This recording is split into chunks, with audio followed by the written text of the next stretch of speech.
S ಈ ಎಲ್ಲ ಬೆಳವಣಿಗೆಯ ನಡುವೆ ಫಿಲ್ಮ್ ಚೇಂಬರ್ನಿಂದ ಏನು ಪ್ರಶ್ನೆ ಉತ್ತರ ಬರ್ತಾ ಇದೆ. ದರ್ಶನ್ ಫ್ಯಾನ್ಸ್ ರಮ್ಯಾ ಗಲಾಟೆ ಹರಿದಾಡ್ತಾ ಇದೆ ಅಂತ ಫಿಲ್ಮ್ ಚೇಂಬರ್ ಅಧ್ಯಕ್ಷ ನರಸಿಂಹಲು ಹೇಳಿಕೆ ಕೊಟ್ಟಿದ್ದಾರೆ. ಒಳ್ಳೆ ಫ್ಯಾನ್ಸ್ ಯಾರು ಈ ರೀತಿ ಮಾಡೋದಿಲ್ಲ. ಇದು ಇವತ್ತಿಂದಲ್ಲ, ಅಣ್ಣ ಅವರ ಕಾಲದಿಂದಲೂ ಇದ್ದಾರೆ. ಅಭಿಮಾನಿಗಳಿಲ್ಲದೆ ನಟರು ಇಲ್ಲವೇ ಇಲ್ಲ. ಆದರೆ ಫ್ಯಾನ್ಗಳೇ ಇದನ್ನು ಮಾಡಿದ್ದಾರೆ ಅನ್ನೋದಕ್ಕೆ ಪ್ರೂಫ್ ಇಲ್ಲ.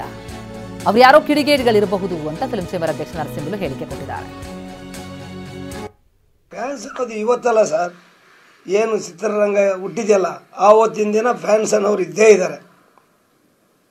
ನಮ್ಮ ರಾಜನ್ ಅವರು ಅವ್ರ ಫ್ಯಾನ್ಸ್ನ ಅಭಿಮಾನಿಗಳನ್ನ ದೇವ್ರುಗಳಂತ ಹೋಲಿಸೋರು ಸರ್. ಈ ಅಭಿಮಾನಿಗಳು ಅವ್ರು ಯಾರು ನಾಯಕ ನಟನ್ನ ಇಷ್ಟಪಡ್ತಾರೋ ಅವ್ರುಗಳು ದೇವರು ಅಂತ ಭಾವಿಸೋರು ಅಂತ ಅವರೆಲ್ಲ ಸರ್. ನಾವು ಈ ಚಿತ್ರರಂಗನೂ ಒಂದು ರೇಂಜಿಗೆ ಜೀವನ ಮಾಡಬೇಕಾದ್ರೆ ನಮ್ಮ ಫ್ಯಾನ್ಸ್ ಬೇಕೇ ಬೇಕು ಸರ್. ಅಭಿಮಾನಿಗಳು ಇಲ್ಲಾಂದರೆ ನಾವು ಏನೂ ಮಾಡೋಕ್ಕಾಗಲ್ಲ ಸರ್. ಫ್ಯಾನ್ಸ್ ಮಾತಾಡ್ತಾ ಇದ್ದಾರೆ ಅಂತೀರ, ಫ್ಯಾನ್ಸೇ ಮಾತಾಡ್ತಾರೆ ಅಂತ ಏನು ಯಾರ ಹತ್ರ ಪ್ರೂಫ್ ಇದೆ ಸರ್? ಅದು ವಿಚಾರದಲ್ಲಿ ಗೊತ್ತಾಗಲಿ. ಕೆಲವು ಕಿಡಿಗೇಡಿಗಳು ಎಲ್ಲ ಕಡೆಯೂ ಇರ್ತಾರೆ, ಎಲ್ಲ ರಂಗದಲ್ಲೂ ಇದ್ದಾರೆ. ಫ್ಯಾನ್ಸು ನಿಜವಾದ ಫ್ಯಾನ್ಸ್ ಇಂಥ ಕೆಲಸಗಳು ಮಾಡೋಕ್ಕೆ ಹೋಗೋದೇ ಇಲ್ಲ ಸರ್. ಇಷ್ಟೆಲ್ಲ ಆದಮೇಲೆ ನಮ್ಮ ಏನು ನಾಯಕಿಗೂ ಫ್ಯಾನ್ಸ್ ಇದ್ದರು, ನಟರುಗಳಿಗೂ ಫ್ಯಾನ್ಸ್ ಇದ್ದಾರೆ ಅಲ್ವಾ?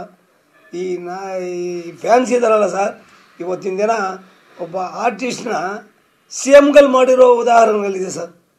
ಅವ್ರ ಫ್ಯಾನ್ಸು ನೆನೆಸ್ಕೊಂಡ್ಬಿಟ್ರೆ ಮಾಡಲೇಬೇಕು, ಇವ್ರಿಗೆ ಯಾವ ರೀತಿ ಬೇಕಾದ್ರೆ ನಾವು ಸಹಾಯ ಮಾಡಬೇಕಂದ್ರೆ ನಮ್ಮ ಯಾವ ರಾಜಕಾರಣ NTR ಚೀಫ್ ಮಿನಿಸ್ಟರ್ ಆಗಿದ್ದಾರೆ ಸರ್, ಜಯಲಲಿತಾ ಚೀಫ್ ಮಿನಿಸ್ಟರ್ ಆಗಿದ್ದಾರೆ ಸರ್. ಅಷ್ಟು ಮಟ್ಟಿಗೆ ಎತ್ಕೊಂಡು ಹೋಗ್ತಾರೆ ಆ ಫ್ಯಾನ್ಸು, ಯಾಕಂದರೆ ಅಷ್ಟು ಹುಚ್ಚ ಅಭಿಮಾನ ಇರ್ತದೆ ಅಂಥವ್ರು.